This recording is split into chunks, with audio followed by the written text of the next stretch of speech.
بسم اللہ الرحمن الرحیم۔ السلام علیکم۔ میرا نام محبوب الہی ہے۔ میں جسمانی اعتبار سے کڑیل اور مضبوط کاٹھی کا جوان تھا۔ یہ واقعہ میرے ساتھ 1980 میں پیش آیا جب میں 25 سال کا تھا۔ اس وقت شہر اتنے گنجان آباد نہیں تھے، آبادی بہت کم اور دور دور تھی۔ ہم سرگودا کے ایک گاؤں میں رہتے تھے اور میں پیشے کے لحاظ سے کوچوان تھا۔ چونکہ اس وقت جدید ذرائع آمد و رفت جیسا کہ موٹر سائیکل، گاڑیاں وغیرہ عام نہیں تھیں، کہیں آنے جانے کے لیے عموماً تانگے استعمال ہوتے تھے۔ ہم جہاں رہتے تھے وہاں تقریباً 40 گھر اور بھی تھے۔ ان میں سے ایک گھر احمد خان کا تھا جس کی بیوی اکثر بیمار رہتی تھی اور کئی بار اس کو ہسپتال منتقل کرنا پڑ جاتا تھا۔ واقعہ کچھ یوں ہے کہ گرمیوں کی رات اچانک 10 بجے کے قریب اس کی طبیعت شدید خراب ہو گئی اور ہسپتال منتقل کرتے ہوئے کے سوا کوئی چارہ نہ تھا۔ علاقہ چونکہ ویران تھا، اس لیے اس وقت کوئی بھی کوچوان ہسپتال لے جانے پر راضی نہ ہوا۔ احمد خان کی بیوی کی طبیعت بگڑتی جا رہی تھی۔ میں فطرتاً ایک بہادر نوجوان تھا۔ مجھے جیسے ہی اطلاع ملی تو میں فوراً تانگا لے کر ان کے گھر پہنچا اور مریض کو لے کر ہسپتال کی طرف چل پڑا۔ رات 12 بجے ہم سول ہسپتال سرگودا پہنچے اور مریض کو داخل کروایا۔ میں نے صبح گاؤں سے دوسری سواریوں کو بھی لانا تھا کیونکہ یہ ہی میرا ذریعہ معاش تھا، اس لیے مریض کو ہسپتال داخل کرواتے ہی میں گاؤں کے لیے روانہ ہو گیا۔ اس وقت تقریباً 1 کا عمل ہوگا جب میں اپنے گاؤں کی طرف جاتی کچی سڑک پر مڑا۔ گاؤں میں لوگ سرے شام ہی سو جاتے تھے اور آدھی رات کے وقت اتنا سناٹا عام سی بات تھی، مگر آج ماحول میں کچھ عجیب پراسراریت تھی۔ یوں لگ رہا تھا جیسے کچھ انوکھا ہونے والا ہے۔ چاند 4 یا 5 تاریخ تھی، اس لیے روشنی اتنی زیادہ نہیں تھی۔ میرے پاس ایک لالٹین تھی جو کہ تانگے کے ساتھ بندھی ہوئی تھی۔ میں کچھ دور ہی چلا تھا کہ میری نظر ایک برقع پوش خاتون پر پڑی جو کہ راستے کے داہنی طرف کھڑی ہاتھ کے اشارے سے رکنے کا اشارہ کر رہی تھی۔ میں رات کے اس وقت اکیلی عورت کو یوں بیچ راستے میں دیکھ کر حیران ہوا۔ پہلے تو میں نے سوچا کہ نہ رہوں، مگر پھر یہ سوچ کر کہ کوئی سچ مچ مصیبت کی ماری نہ ہو، میں نے تانگا روک دیا۔ تو وہ عورت تیزی سے میری طرف آئی اور منت سماجت کرنے لگی کہ میں اسے اپنے ساتھ والے گاؤں چھوڑ دوں کیونکہ اس کی بہن بیمار ہے اور بہن کی بیماری کا سن کر وہ اپنے گاؤں سے پیدل آ رہی ہے، لیکن اب مزید نہیں چلا جا رہا۔ میں نے مصیبت کی ماری سمجھ کر تانگے کے پیچھے بیٹھنے کی اجازت دے دی۔ ابھی ہم تھوڑی دور ہی گئے ہوں گے کہ اچانک مجھے یوں محسوس ہوا تانگا پیچھے والی سائیڈ سے بھاری ہوتا جا رہا ہے اور اس وجہ سے گھوڑے کے پاؤں اکھڑنے لگے۔ میں نے ایک دم تانگا روک دیا اور اتر کر اس عورت کی طرف آیا اور اس سے پوچھا کہ پیچھے تو صرف وہ بیٹھی ہے، پھر اتنا وزن کہاں سے آیا ہے؟ اس عورت نے جواب دیا کہ تم اس بات کو چھوڑو، بس تانگا چلاؤ۔ میں تذبذب کا شکار جیسے ہی مڑنے لگا تو میری نظر اس عورت کے پاؤں پر پڑی۔ یہ دیکھ کر میرا خوف سے برا حال ہو گیا کہ اس کے پاؤں الٹے ہیں۔ مجھے لگا کہ آج تو میری خیر نہیں ہے۔ مجھے دیکھ کر وہ عورت سمجھ گئی کہ مجھے پتہ چل گیا ہے۔ اس نے غصے میں کہا کہ تانگا چلا اور پیچھے مڑ کے نہ دیکھنا ورنہ تیرا کلیجہ نکال کر کھا جاؤں گی۔ اس کی آواز ایسی تھی جیسے کئی بلیاں آپس میں لڑ رہی ہوں۔ خیر میں نے آیت الکرسی پڑھتے ہوئے تانگا اندھا دھند دوڑا دیا اور پیچھے مڑ کر نہیں دیکھا اور تانگا گھر کے سامنے جا کر ہی روکا اور بنا ادھر ادھر دیکھے دوڑنے کے سے انداز میں گھر میں داخل ہو گیا۔ اس رات مجھے کپ کپی ساتھ تیز بخار ہو گیا۔ گرمیوں کا موسم ہونے کے باوجود جاڑے جیسی ٹھنڈ لگنے لگی۔ بخار کی وجہ سے میں اس دن گھر سے باہر نہیں گیا۔ میرے گھر میں کل 7 لوگ رہتے تھے۔ میں، ماں باپ، دادی اور 3 بہنیں۔ گرمیوں کی وجہ سے سب لوگ کھلے صحن میں چارپائیاں بچھا کر سوتے تھے۔ رات 2 بجے کا وقت ہوگا کہ میری آنکھ ایک عجیب سے احساس سے کھلی۔ مجھے یوں محسوس ہوا کہ جیسے کوئی دھیرے دھیرے میرے بالوں میں انگلیاں چلا رہا ہے۔ جیسے ہی میں نے اپنے سرہانے کی طرف دیکھا تو ایک بہت خوبصورت عورت بیٹھی ہوئی تھی۔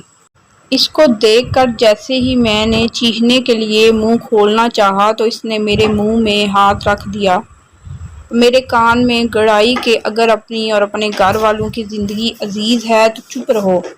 میں نے ڈر کے مارے چپ سادھ دی۔ ایسے ہی دن گزرنے لگے۔ وہ روز رات کو اسی وقت آتی اور میرے بالوں میں انگلیاں چلاتی۔ میں دن بدن مزید کمزور ہونے لگا اور خوف سے کھانا پینا چھوٹ گیا۔ میری حالت دیکھ کر گھر والے بہت پریشان تھے کہ ہمارے اچھے بھلے بیٹے کو پتہ نہیں کون سا روگ لگ گیا ہے کہ یوں گلتا جا رہا ہے۔ سرگودا شہر کے سارے ڈاکٹرز کو دکھا لیا، سب ٹیسٹ کروا لیے، مگر سب ایک ہی بات کہتے کہ اس کو کوئی بیماری نہیں ہے۔ میں اپنے گھر والوں کی پریشانی دیکھ رہا تھا مگر ان کو اس ڈر کے مارے کچھ نہیں بتاتا تھا کہ کہیں وہ چڑیل ان کو کوئی نقصان نہ پہنچا دے۔ میرے گھر والے جب مایوس ہونے کے قریب تھے تو میری عیادت کے لیے آئے ہوئے کسی رشتہ دار نے مشورہ دیا کہ کسی عامل وغیرہ کے پاس جا کر دیکھو، ہو نہ ہو یہ ضرور کسی اوپری شے کا اثر ہے۔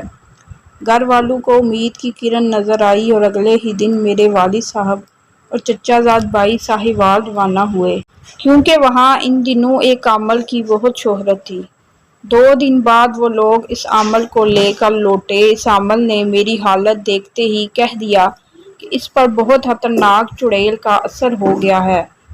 میں اس کو بھگانے کا عمل رات 12 بجے کے بعد شروع کروں گا، جو کہ 3 دن تک جاری رہے گا، اور اس دوران میرے اور اس جوان کے علاوہ کمرے میں کوئی نہیں آئے گا۔ رات 12 بجے عمل شروع ہوا۔ سب گھر والے عمل کی ہدایت کے پیش نظر صحن میں تھے۔ عمل شروع ہونے کے کچھ دیر تک تو خاموشی رہی، مگر اچانک ہی زوردار چیخوں کا سلسلہ شروع ہو گیا۔ ایسا لگتا تھا کہ ہزاروں چمگادڑیں مل کر چیخ رہی ہوں۔ عامل نے اپنا عمل جاری رکھا۔ دیکھتے ہی دیکھتے کمرے کے ایک کونے میں کالا سیاہ دھواں جمع ہونا شروع ہو گیا اور اس دھوئیں نے ایک خوفناک چڑیل کی شکل دھار لی۔ عامل کے عمل کی وجہ سے وہ چڑیل اپنی اصل شکل میں آئی تھی۔ اس کے لمبے لمبے نوکیلے دانت تھے، بالوں نے چہرے کے علاوہ پورے جسم کو ڈھانپ رکھا تھا اور آنکھوں کے ڈیلے باہر کی طرف لٹکے ہوئے تھے اور ناک سرے سے غائب تھی۔ اس کے آتے ہی کمرے میں ایک عجیب قسم کی بدبو پھیل گئی، جس کی وجہ سے سانس لینا بھی محال ہونے لگا۔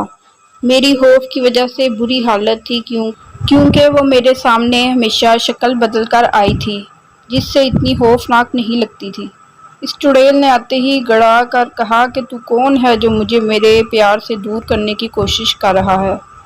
عامل کو دیکھتے ہی اس کی آنکھوں سے شعلے نکلنے لگے اور وہ کہتے ہوئے اس کی طرف جھپٹی کہ تیری اتنی جرأت کہ تم میرے اور میرے پیار کے بیچ میں آئے۔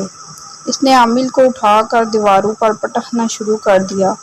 عامل کی چیخوں کی آواز سن کر سارے لوگ جو صحن میں موجود تھے کمرے کی طرف دوڑے۔ اتنے لوگوں کو آتا دیکھ کر چڑیل نے عامل کو یہ کہتے ہوئے چھوڑ دیا کہ تیری قسمت اچھی ہے جو تو آج بچ گیا، مگر آئندہ یہاں کبھی مت آنا ورنہ زندہ نہیں جائے گا۔ وہ غائب ہو گئی۔ اتنے میں گھر والے کمرے میں پہنچ کے عامل کی حالت دیکھ کر وہ دنگ رہ گئے۔ عامل نے ہاتھ جوڑ کر ان سے کہا کہ اس چڑیل کا مقابلہ کرنا میرے بس کی بات نہیں ہے، آپ لوگ مجھے جانے دیں۔ میرے گھر والوں نے عامل کی بہت منتیں کیں مگر وہ سر پر پاؤں رکھ کر بھاگ گیا اور پیچھے مڑ کے نہ دیکھا۔ میرے گھر والوں کو اب پتہ چل گیا تھا کہ میری یہ حالت کیوں ہے۔ اب وہ ہر پل میرے ساتھ رہنے لگے۔ رات کو میری چارپائی سب کی چارپائیوں کے درمیان بچھائی جاتی۔ 2 راتیں گھر والوں نے باری باری جاگتے اور مجھ پر پڑھ پڑھ کر پھونکتے ہوئے گزاری۔ یہ تیسری رات تھی اور آج جاگنے کی باری میری 2 چھوٹی بہنوں کی تھی۔ بیچاری دن بھر کام کاج کر کے تھکی ہوئی تھیں، اس لیے جیسے ہی رات کا تیسرا پہر شروع ہوا دونوں کی آنکھ لگ گئی۔ ان کے سوتے ہی وہ چڑیل میرے پاس آ گئی اور اسی طرح بالوں میں انگلیاں پھیرنے لگی۔ خوف کی وجہ سے میں کوئی سوال نہ کر سکا اور صبح پھر سے میری حالت خراب ہو گئی۔ گھر والوں کو علم ہو گیا کہ پھر سے وہ میرے پاس آئی تھی۔ میری ماں اور بہنوں نے رونا شروع کر دیا اور ان کے شور کی وجہ سے پورے گاؤں والے ہمارے گھر جمع ہو گئے۔ ان میں سے کسی نے میرے والد کو ایک حافظ صاحب کا بتایا جو کہ استقلال آباد سرگودا میں رہتے تھے اور بہت نیک انسان تھے۔ ان کے پاس اکثر مسلمان جنات قرآن پاک کی تعلیم حاصل کرنے آتے رہتے تھے۔ میرے والد اور چچا فوراً استقلال آباد کی طرف روانہ ہوئے اور اگلی صبح حافظ صاحب کو لے کر گاؤں پہنچ گئے۔ تب تک میری حالت بہت خراب تھی۔ والد صاحب بتاتے ہیں کہ میں غنودگی کی حالت میں تھا اور عجیب باتیں کر رہا تھا۔ خیر حافظ صاحب نے آتے ہی گھر کے سب افراد کو تلاوت قرآن پاک کرنے کا کہا۔ سب قرآن پاک کی تلاوت کرنے لگے۔ تب حافظ صاحب نے میرے ماتھے پر ہاتھ رکھ کر کچھ پڑھنا شروع کیا۔ وہ چڑیل چیختی چلاتی حاضر ہوئی۔ حافظ صاحب نے اس سے پوچھا کہ وہ کون ہے اور مجھے کیوں تنگ کر رہی ہے۔ تب اس نے بتایا کہ پاکستان بننے سے پہلے وہ اپنے گھر والوں کے ساتھ ہمارے گاؤں سے اگلے گاؤں میں رہتی تھی۔ اس کا نام چمپا ہے اور وہ ہمارے گاؤں کے ایک لڑکے سے پیار کرتی تھی۔ پاکستان بننے کے وقت وہ لڑکا حملے میں مارا گیا اور چمپا اپنے خاندان کے ساتھ انڈیا کے لیے نکل گئی، مگر اس کو اس لڑکے سے اس حد تک محبت تھی کہ وہ سرحد پار کرنے سے پہلے ہی مر گئی اور اس کے گھر والے حملہ آوروں کے ڈر سے اس کی لاش وہیں چھوڑ گئے۔ تب سے اس کی روح ادھر ادھر بھٹک رہی ہے۔ ایک دن اس کی نظر مجھ پر پڑی اور اتفاق سے میری شکل اس لڑکے سے ملتی تھی جس سے وہ پیار کرتی تھی۔ مجھے دیکھ کر اسے ایسا لگا کہ اس کا پیار اسے واپس مل گیا ہے۔ تب اس نے میرے قریب آنے کے لیے یہ سب کیا اور اب مجھے ساتھ لیے بغیر نہیں جائے گی۔ حافظ صاحب نے اس کو سمجھایا کہ اس کا اور میرا ایک ہونا ناممکن ہے اور میں ایک بوڑھے باپ اور 3 بہنوں کا اکلوتا سہارا ہوں، اس لیے مجھے چھوڑ دے ورنہ وہ اسے جلا کر بھسم کر دیں گے۔ اس نے حافظ صاحب سے کہا کہ وہ ایک شرط پر مجھے چھوڑنے کو تیار ہے۔ اس کی ہڈیوں کو لا کر اس کا ہندوانہ رسم و رواج کے مطابق انتم سنسکار کیا جائے تاکہ اس کی روح کو سکون مل سکے، اور بتایا کہ فلاں فلاں جگہ زمین میں اس کی ہڈیاں موجود ہیں۔ حافظ صاحب نے اسے وعدہ کر لیا اور مجھ پر مختلف آیات پڑھ کر پھونکتے رہے۔ کچھ دیر بعد میرا بخار کم ہونا شروع ہو گیا اور مجھے ہوش میں آتے دیکھ کر گھر والوں نے خدا کا لاکھ لاکھ شکر ادا کیا کہ ہمارا بیٹا ٹھیک ہو گیا ہے۔ حافظ صاحب نے گھر والوں کو نماز پنجگانہ اور تلاوت قرآن پاک کی تلقین کی، کیونکہ اس پاک کتاب میں ہر مسئلے کا حل اور ہر بیماری کی شفا موجود ہے۔ حافظ صاحب نے جاتے جاتے پانی دم کر کے گھر کے چاروں کونوں میں چھڑک دیا اور مجھے گلے میں پہننے کے لیے ایک تعویذ دیا تاکہ آئندہ کوئی ناخوشگوار واقعہ پیش نہ آئے۔ اس کے بعد میں نے کوچوانی چھوڑی اور اپنے گاؤں میں کریانے کی دکان کھول لی۔ رفتہ رفتہ ہمارا گاؤں شہر کا حصہ بن گیا اور میرے کاروبار میں بھی ترقی ہو گئی۔